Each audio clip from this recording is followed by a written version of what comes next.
तो ये देख चुके थे कि फर्स्ट लॉ का मीनिंग क्या होता है। ओके, तो फर्स्ट लॉ ऑफ थर्मोडायनेमिक्स मतलब इसमें एनर्जी को हम लोग कभी भी बर्बाद नहीं होता है, और वो सिर्फ एक फॉर्म से दूसरे फॉर्म में एनर्जी कन्वर्ट होता है।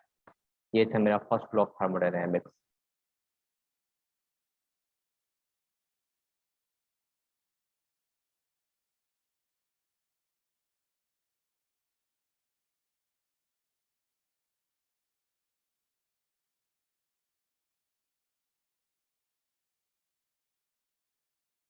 नेटवर्क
ओके, बी सी के साथ इक्विलिब्रियम में हो रहा है और ए बी के साथ इक्विलिब्रियम मेरा हो रहा है। तो ए बी के साथ इक्विलिब्रियम है, मतलब एक दूसरे का दोस्त है। तो बी सी एक दूसरे का दोस्त, इसका मतलब है कि ए सी भी एक दूसरे का दोस्त होगा। ये था थर्मल इक्विलिब्रियम का कंडीशन, जीरोथ लॉ का नियम। इसका प्रैक्टिकल यूज कैसे होता है? प्रैक्टिकल यूज होता है इस टर्म से। मान लो कि एक बच्चा है जिसका हमको टेम्परेचर मेजरमेंट करना है। तो अब बच्चे का टेम्परेचर मेजरमेंट करना है, तो इसका कुछ टेम्परेचर होगा। तो मान लो कि इस बच्चे का टेम्परेचर टी है, मान लेते हैं कि 30 डिग्री सेल्सियस इसका टेम्परेचर मान लेते हैं। ओके, फिर हाँ बच्चा का फीवर होता है, तो फीवर को हम लोग फ़ारेनहाइट से देखते हैं। तो वो मान लेते हैं कि 101 डिग्री से 101 डिग्री फ़ारेनहाइट बच्चे का टेम्परेचर, मतलब इसका फीवर हो चुका है। अब फीवर को मेजरमेंट करने के लिए हम यूज करते हैं थर्मोमीटर, जो यहाँ पे थर्मोमीटर इस्तेमाल किया गया है। तो थर्मोमीटर में भी 100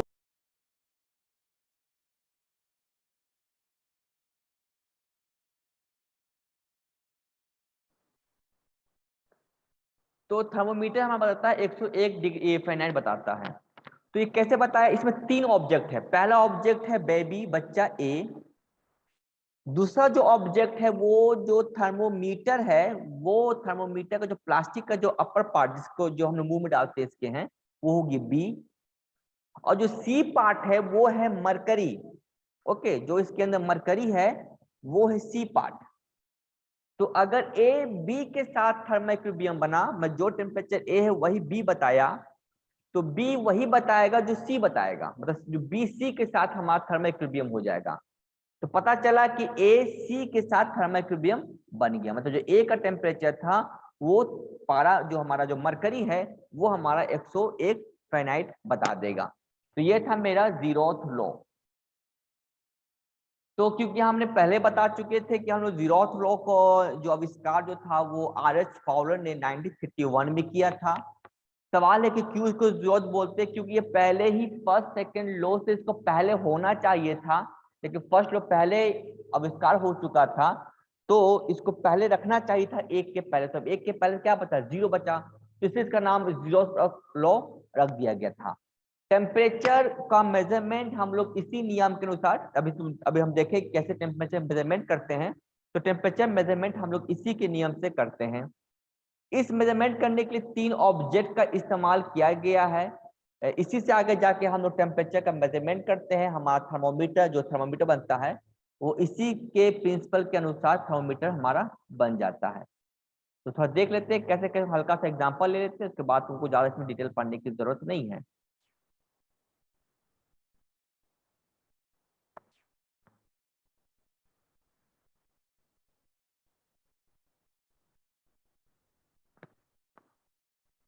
तो ये मेरा टेम्परेचर मेजरमेंट करता है। कैसे करता है थोड़ा सा हम इसको एक एग्जांपल ले लेते हैं। और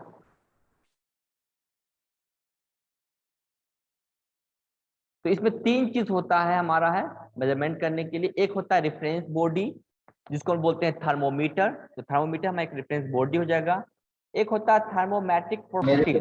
तो थर्मोमेट्रिक प्रॉपर्टीज में क्या होता है? एक फिजिकल कैरेक्टरिस्टिक्स होता है जो कि टेम्परेचर के साथ चेंज होता है। जैसे मरकरी, तो मरकरी एक एग्जाम्पल है थर्मोमेट्रिक प्रॉपर्टी, जो कि टेम्परेचर के साथ अपने फिजिकल प्रॉपर्टीज को चेंज करता है। तो होता है कैसे, क्या चीज है कि अगर हम लोग थर्मोमेट्रिक जो थर्मोमीटर होता है मरकरी बेस्ड पे, जो हम लोग घर में यूज करते हैं, आजकल तो डिजिटल आ गया है कि डिजिटल बता देता है, लेकिन अगर मरकरी पहले जमाने में मरकरी भी आता था, अभी भी मरकरी मिलता है मार्केट वाला।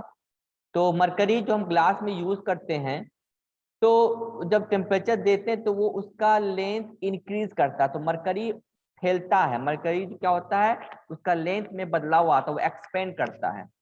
तो एक्सपेंड करता है तो वो वहां तक जाके वो जो, जैसे कि ये हमारा मरकरी होता है, तो मरकरी क्या होता है कि ऊपर से नीचे आता रहता है। तो जहां तक आके रुक गया वो वहां तक उसका टेम्परेचर बढ़ता है। तो वो एक जो हम लोग इसी तरह यूज करते हैं, जो 3 बॉडीज है, वो 3 बॉडी ये हो गया। पहला बॉडी ए, बी और सी, ये 3 बॉडी हमारा होना चाहिए। तो ए हो गया रेफरेंस बॉडी, जिसको हम बोलते हैं थर्मोमीटर। प्रॉपर्टी जो बी है वो हमारा होना चाहिए जो जो चीज यूज कर रहे हैं मटेरियल, जैसे कि हमारा मरकरी, ओके, वो हमारा होना चाहिए सेकंड बॉडी। और सी हो गया ह्यूमन बॉडी या कोई भी बॉडी जिसका हमको टेम्परेचर मेजरमेंट करना होता है। तो ये चीज हमारा बेसिक है जो तुमको यूज कर। फॉर एग्जाम्पल करिए मरकरी वाला जो मरकरी बेस्ड थर्मोमीटर, तो बोल सकते हो मरकरी ग्लास थर्मोमीटर। तो इसका यहाँ पे एग्जांपल ले लिया गया है। ओके, अब आते हैं थोड़ा सा हम सेकंड लॉ पे कि सेकंड लॉ का क्या मतलब होता है। ओके,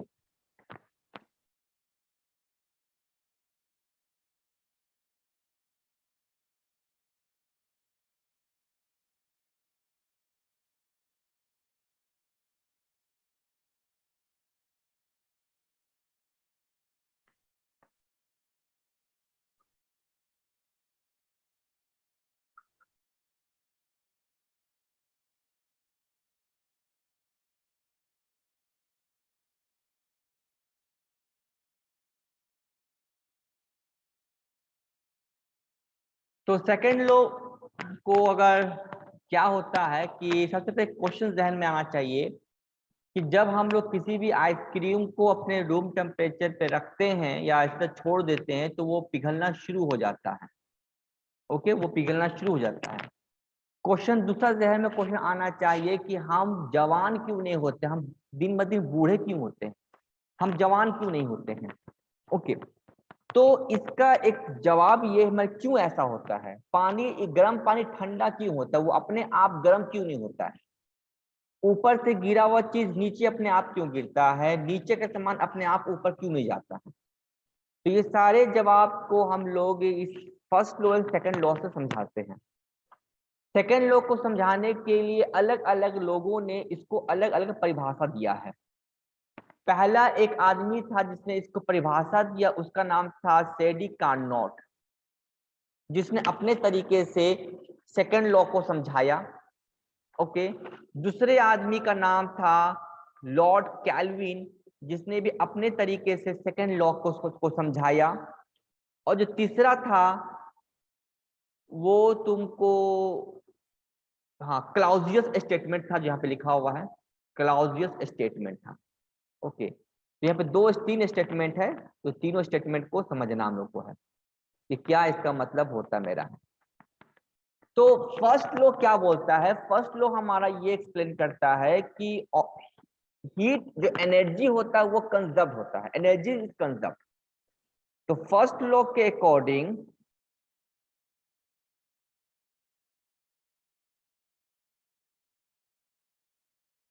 एनर्जी कंजर्व्ड,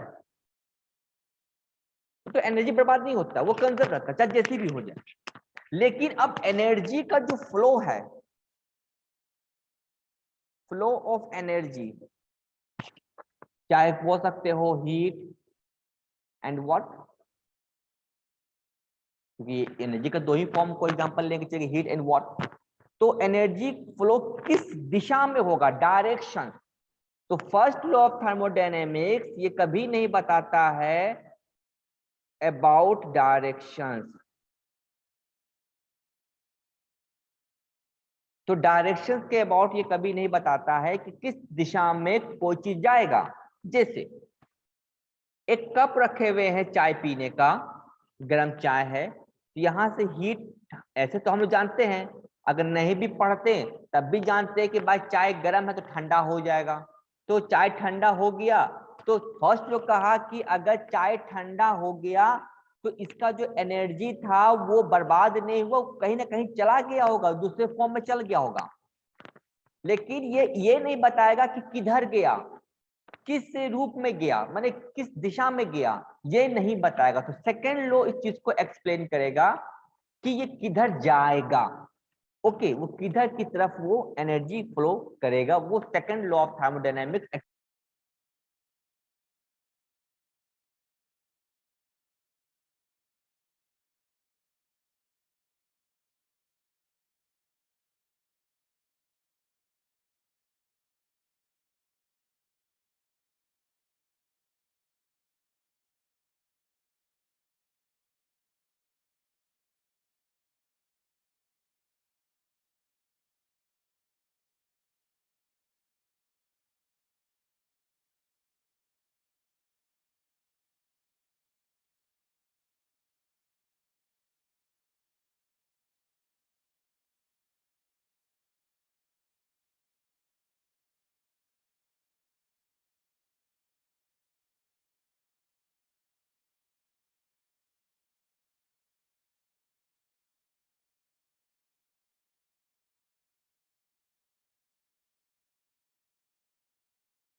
इसे कर देते हैं।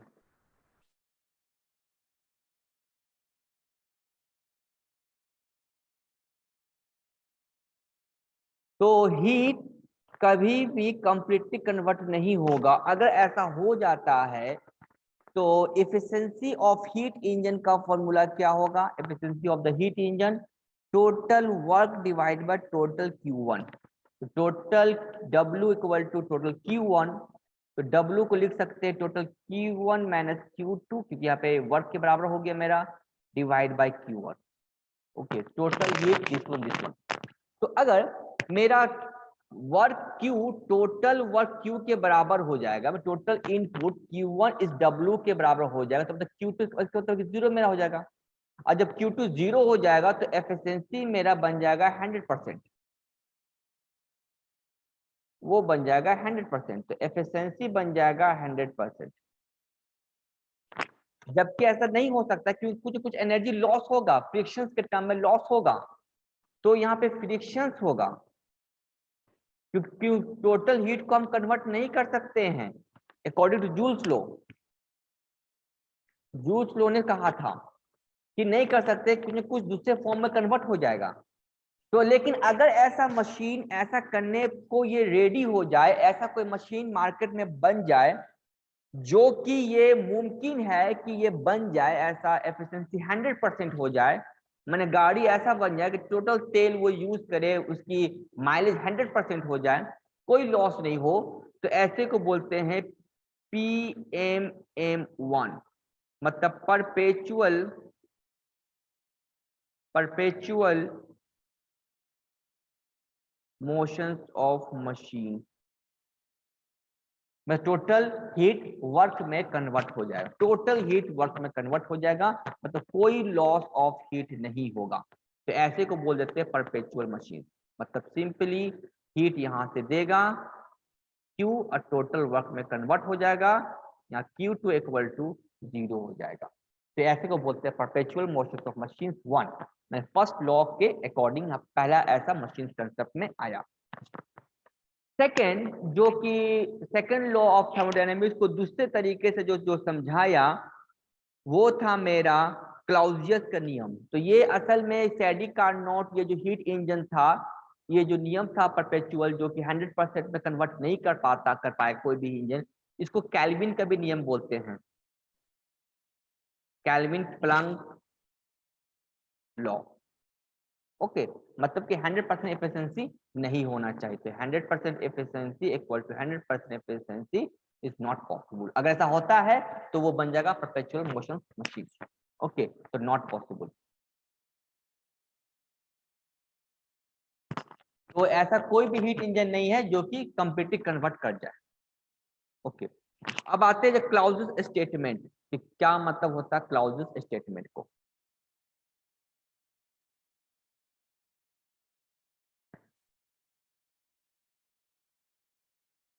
क्लाउजियस स्टेटमेंट,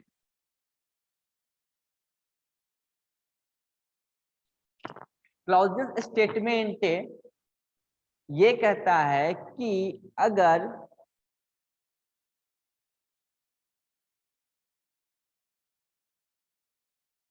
ये टेम्परेचर T1 है, ये टेम्परेचर T2 है, तो T1 is greater than T2, तो हीट तो हमेशा हाई टेम्परेचर से फ्लो करेगा। हमने कहा था कि गर्म चीज से हीट निकलता है ठंडा की तरफ, चाय ठंडा हो जाता है तो चाय गर्म रहता है, तो हाई टेम्परेचर से मेरे हीट निकलेगा Q1। तो क्लाउजियस बोलता है कि नहीं, लोअर टेम्परेचर से भी हीट निकाला जा सकता है अगर इसके ऊपर कुछ काम किया जाए तो। ओके, कुछ वर्क इसके ऊपर, वर्क डन ऑन सिस्टम, यहाँ पे क्या था, वर्क प्रोड्यूस किया। अब यहाँ पे work and pump, sorry heat pump, तो हीट पंप और रेफ्रिजरेटर में यूज कर सकते हैं। क्या करते हैं रेफ्रिजरेटर में हम लोग हैं, तो रेफ्रिजरेटर में देखो कोई चीज को हम लोग रेफ्रिजरेटर में बना रहता ट्रे, उसमें कोई चीज को रख देते हैं हम लोग, जैसे मान लो कोई चीज को रख दिए, तो होता क्या चीज है कि बाहर का तापमान बहुत ज्यादा गर्मी रहता है, गर्म के सीजन में फ्रिज को ज्यादा यूज करते हैं। ओके, तो गर्मी का तापमान 50 डिग्री सेल्सियस, अब इस चीज को हमको ठंडा रखना है, तो ठंडा मतलब क्या चीज, 10 डिग्री सेल्सियस से बना के रखना होगा। तो इसका हीट को फ्लो करवाना है, क्योंकि इसके तापमान को मेंटेन करना होगा, तब तो इसको बार बार हीट हमको बाहर से देते